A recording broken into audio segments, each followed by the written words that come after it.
नमस्कार दोस्तों, स्वागत है आप सभी का एक बार फिर से हमारे चैनल सनातन मार्ग पर। पवित्र मार्ग पर श्री शिवाय नमस्तुभ्यं। देखिए, कार्तिक का पहला मंगलवार आ गया है और ये कार्तिक का पूरा महीना समर्पित होता है भगवान विष्णु को, माता लक्ष्मी को, माता तुलसी को। ये पूरा महीना समर्पित होता है। पूज्य गुरुजी के अनुसार अगर कार्तिक महीने के पहले मंगलवार के दिन हम लोग शहद से या फिर तुलसी की पत्तियों से या फिर लौंग से कुछ विशेष उपाय कर लेते हैं तो हमारे जीवन के सारे संकट समाप्त हो जाते हैं। अगर हमें किसी कार्य में सफलता नहीं मिल पा रही है तो हम उसमें सफल होने लगते हैं। देखिए, बहुत से ऐसे बच्चे होते हैं जो सरकारी नौकरी की तैयारी तो सालों से कर रहे हैं, मेहनत कर रहे हैं, या बहुत से ऐसे लोग होते हैं जो अपने व्यापार को चलाने के लिए बहुत प्रयास करते हैं, बहुत मेहनत करते हैं, लेकिन उनकी मेहनत रंग नहीं लाती है, वो सफल नहीं हो पाते हैं। धन प्राप्ति के लिए बहुत मेहनत करते हैं लेकिन फिर भी धन प्राप्त नहीं हो पाता है। आर्थिक समस्याएं लगातार बनी हुई रहती है। जीवन में कोई ना कोई संकट आ जाता है तो ऐसे लोगों को इस कार्तिक महीने के पहले मंगलवार के दिन ये विशेष उपाय जरूर करना चाहिए। तो चलिए जानते हैं इन विशेष उपायों के बारे में। लेकिन उससे पहले एक प्रार्थना, अगर आप चैनल पर नए हैं तो कृपया चैनल को सब्सक्राइब अवश्य कर लें। देखिए, ये वीडियो बहुत ही खास होने वाला है क्योंकि इस वीडियो में हम लोग पूज्य गुरुजी द्वारा बताए गए 3 बहुत ही खास उपायों के बारे में जानेंगे। ये उपाय आपके जीवन में चल रही अलग अलग परेशानियों के लिए हैं। पहला उपाय उन लोगों को करना है जिन्हें अपने जीवन में परेशानियां बहुत आती हैं। वे मेहनत तो बहुत करते हैं लेकिन उन्हें किसी कार्य में सफलता नहीं मिलती है। या फिर कुछ ऐसे लोग होते हैं जो मेहनत ही नहीं करते हैं। उनका जीवन आलस से भरा हुआ रहता है। उनके जीवन में तेज ओज की वृद्धि नहीं है। किसी कार्य में सफलता नहीं मिल पा रही है तो ऐसे लोगों को पहला उपाय करना है। चलिए जानते हैं गुरुजी द्वारा बताए गए पहले खास उपाय के बारे में। देखिए, इस उपाय के लिए आपको एक लोटा जल ले लेना है। लोटा आप तांबे का ले लीजिएगा और जल आप अपने किचन से ले लीजिएगा। फिर इसी के साथ आपको ले लेना है थोड़ा सा शहद। शहद आप 1 चम्मच या आधा चम्मच या उससे भी कम ले सकते हैं। आप सिर्फ ये 2 सामग्री लेकर आपको पहुंच जाना है शिवालय। पूज्य गुरुजी के अनुसार ये उपाय आप सुबह भी कर सकते हैं और शाम को भी कर सकते हैं। देखिए, शिवालय पहुंचने के बाद सबसे पहले आप एक काम करिएगा। आप दक्षिण दिशा में बैठ जाएगा और उत्तर दिशा की तरफ अपना फेस कर लीजिएगा, यानी नॉर्थ डायरेक्शन की तरफ अपना फेस कर लीजिएगा। आप अगर शिवालय में भीड़ है तो पूज्य गुरुजी कहते हैं कि ऐसी स्थिति में फिर आप किसी भी दिशा में बैठकर शिवलिंग की पूजा प्रार्थना कर सकते हैं। देखिए, शिवालय पहुंचने के बाद आप जो शहद लेकर आए हैं उस शहद को अपनी अनामिका उंगली में लगा लीजिए। राइट हैंड यानी दाहिने हाथ की अनामिका उंगली में आप शहद लगा लीजिए और इस शहद को आप शिवलिंग के चारों तरफ जो कटा भाग होता है, यानी जिस स्थान पर शिवलिंग जुड़ा हुआ रहता है, जिससे स्थान को माता पार्वती का हस्त कमल कहते हैं, और यहीं पर आपको शहद लगा देना है। इस पूरे चारों तरफ वाले स्थान में आपको शहद लगा देना है और साथ ही साथ मंगलेश्वर महादेव का स्मरण कर लेना है। कौन से महादेव का? मंगलेश्वर महादेव। फिर इसके बाद आपके पास जो एक लोटा जल है उस जल को धीरे धीरे शिवलिंग के ऊपर समर्पित करते जाना है और लगातार श्री शिवा नमस्तुभ्यं या फिर ओम नमः शिवाय, इन दोनों में से किसी भी एक मंत्र का जाप कर लेना है। फिर इसके बाद जलाधारी से जो जल नीचे गिर रहा है उस जल को आप थोड़ा सा अपने हाथ में ले लेंगे और इस जल से आपको थोड़े से छींटे मार लेने हैं। अपने शरीर के ऊपर, अपने शरीर में थोड़े से छींटे मार लीजिए। मंगलेश्वर महादेव का स्मरण कर लीजिए और आपके जीवन में जो भी कार्य असफल हो रहे हैं, जिनमें आपको सफलता नहीं मिल पा रही है, आपका अगर किसी कार्य में मन नहीं लगता, आपके जीवन में बहुत ज्यादा आलस है, तो इन सब को दूर करने के लिए मंगलेश्वर महादेव से प्रार्थना करते हुए फिर इस जल के छींटे मार लीजिए और फिर वापस आप अपने घर आ जाइए। पूज्य गुरुजी ने कहा कि ये उपाय करने से आपका मंगल ग्रह मजबूत होगा। आप अपने कार्य को पूरी ऊर्जा से करेंगे, पूरी शक्ति से करेंगे, जिससे आप अपने कार्य में सफल होंगे और मंगलेश्वर महादेव की कृपा से आपको भी सफलता की प्राप्ति होगी। अब इसके बाद बात करते हैं गुरुजी द्वारा बताए गए दूसरे खास उपाय के बारे में। देखिए, इस उपाय के लिए आपको ले लेना है थोड़ी सी तुलसी जी की पत्तियां। अगर आपके घर में तुलसी जी की पत्तियां ज्यादा है तो आप 21 तुलसी जी की पत्तियां ले ले, 21 तुलसी जी की पत्तियां ले ले।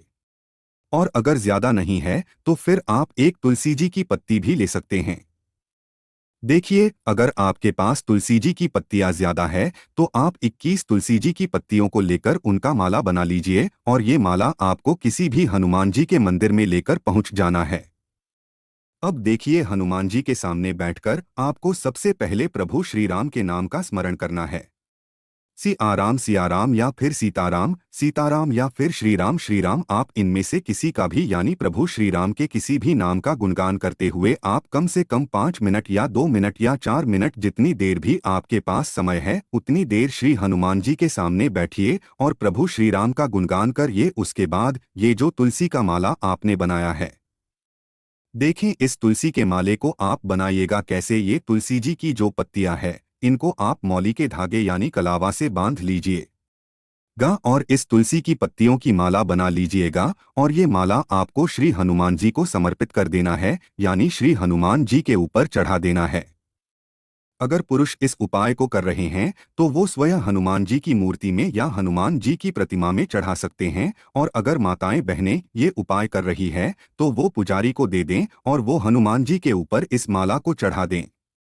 वहीं हनुमान जी के सामने फिर बैठकर आपको प्रार्थना कर लेनी है कि आपके जीवन में धन से संबंधित जो समस्या चल रही है उसको दूर करने की आपको प्रार्थना कर लेनी है। पूज्य गुरुजी कहते हैं कि कार्तिक के महीने में तुलसी जी का विशेष महत्व होता है, क्योंकि ये कार्तिक का पूरा महीना तुलसी जी को समर्पित होता है, भगवान नारायण को समर्पित होता है, माता लक्ष्मी को समर्पित होता है। इसलिए अगर हम तुलसी जी के पत्ते से कोई भी उपाय करते हैं तो इससे हमारे घर में धन धान्य की वृद्धि होती है, माता लक्ष्मी की कृपा प्राप्त होती है, हमारे भाग्य से दुर्भाग्य का अंत होता है और सौभाग्य में वृद्धि होती है तथा हमारा जीवन भी सुख समृद्धि से भर जाता है। अब इसी के साथ आपको जान लेना है कि अगर आपके पास 21 तुलसी के पत्ते नहीं हैं तो फिर आप एक तुलसी का पत्ता ले लीजिएगा और साथ ही साथ थोड़ा सा गुड़ चना ले लीजिएगा। हनुमान जी को गुड़ और चना का भोग सबसे प्रिय होता है, इसलिए आप थोड़ा सा गुड़ चना ले लीजिएगा और इसी में आप ये एक तुलसी जी का पत्ता डाल दीजिएगा। देखिए, हनुमान जी को अगर कोई भी आप भोग लगाते हैं तो उसमें तुलसी जी का पत्ता जरूर डाला करिए, क्योंकि बिना तुलसी के हनुमान जी कोई भी भोग स्वीकार नहीं करते। और इसी के साथ आपको ले लेना है एक दीपक आप मिट्टी का ले लीजिएगा और इस दीपक में 2-4 टुकड़े कपूर के डाल दीजिएगा और साथ ही साथ आपको ले लेना है 2 लौंग, 2 फूल वाली पूरी लौंग ले लीजिएगा, लौंग टूटी हुई नहीं होनी चाहिए। अब ये सारी सामग्री लेकर आप किसी भी हनुमान जी के मंदिर में पहुंच जाएगा। देखिए, हनुमान जी के मंदिर में पहुंचकर सबसे पहले आप प्रभु श्री राम के नाम का ही गुणगान किया करिए। अगर पूज्य गुरुजी आपको हनुमान जी का कोई उपाय बताया करें तो आप सबसे पहले हनुमान जी के सामने प्रभु श्री राम का गुणगान किया करिए। उसके बाद कोई अपना उपाय, अपने कोई प्रार्थना, अपनी कोई मनोकामना हनुमान जी से बोला करिए। ऐसा करने से हनुमान जी अति शीघ्र प्रसन्न होकर हमारी मनोकामना को परिपूर्ण कर देते हैं। देखिए, सबसे पहले आप जो ये गुड़ चने का भोग लेकर गए हैं ये हनुमान जी को भोग स्वरूप अर्पित कर दीजिए और ओम हम हनुमते नम इस मंत्र का स्मरण कर लीजिए। सबसे पहले आप प्रभु श्री राम के नाम का स्मरण करेंगे, उसके बाद ये भोग समर्पित कर देंगे। फिर आप जो दीपक लेकर गए हैं उस दीपक में आपने कपूर डाल लिया है और इस दीपक को अब आप प्रज्वलित कर लेंगे। प्रज्वलित करने के बाद आप कम से कम 11 बार या 21 बार या 51 बार या 108 बार, जितना भी आपके पास टाइम है उतनी बार आप ओम हम हनुमते नमः इस मंत्र का स्मरण कर लीजिएगा। कौन से मंत्र का? ओम हम हनुमते नम इस मंत्र का जाप कर लीजिएगा और फिर जो 2 लौंग आप लेकर आए हैं उनको अपने हाथ में रखिएगा। हनुमान जी से प्रार्थना करेगा कि मेरे जीवन में इस प्रकार के संकट चल रहे हैं, मेरे व्यापार में संकट आ जाता है, मेरी नौकरी में संकट आ जाता है, मेरे शरीर में कोई ना कोई संकट बना रहता है या फिर परिवार में कोई ना कोई संकट बना रहता है, तो उस संकट को दूर करने के लिए हनुमान जी से प्रार्थना कर लीजिए और फिर यह दोनों लौंग आपको इस दीपक में डाल देना है। ओजी गुरुजी ने कहा है कि अगर हम इस प्रकार से हनुमान जी के सामने कार्तिक महीने के पहले मंगलवार को यह उपाय कर लेते हैं तो हमारे जीवन से संकटों का अंत होता है, क्योंकि जो 2 लौंग हम लोगों ने दीपक में डाली हैं वो हमारे संकटों का अंत करती है, और जो तुलसी जी का हम लोगों ने भोग लगाया है वो हमारे जीवन में धन धान्य की प्राप्ति करवाता है। आप बात करते हैं पूज्य गुरुजी द्वारा बताए गए सबसे आखिरी उपाय के बारे में, जो आपकी मनोकामना को परिपूर्ण करने के लिए है, आपके रोगों को समाप्त करने के लिए है, बीमारियों को दूर करने के लिए और समस्याओं को समाप्त करने के लिए। इस उपाय के लिए भी आपको 1 लोटा जल ले लेना है। इसी के साथ आपको ले लेना है एक शमी पत्र या फिर एक बेलपत्र। अगर शमी पत्र नहीं है तो फिर आप एक बेलपत्र ले लीजिएगा। फिर इसी के साथ आपको ले लेना है थोड़ा सा शहद।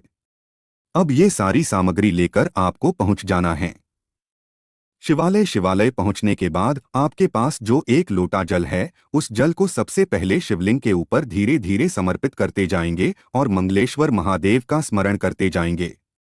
फिर इसके बाद आप जो शमी पत्र लेकर आए हैं या फिर जो बेल पत्र लेकर आए हैं, अगर शमी पत्र है तो शमी पत्र में आप शहद लगा लीजिए। पूरे शमी पत्र में अच्छे से शहद लगा लीजिए, और अगर बेलपत्र है तो बेलपत्र की चिकनी साइड में बेलपत्र की पत्तियों का जो चिकनी साइड होता है उस चिकनी साइड में आपको ये शहद लगा लेना है, और इन दोनों में से जो भी है वो आपको शिवलिंग के ऊपर समर्पित कर देना है और मंगलेश्वर महादेव से प्रार्थना कर लीजिए।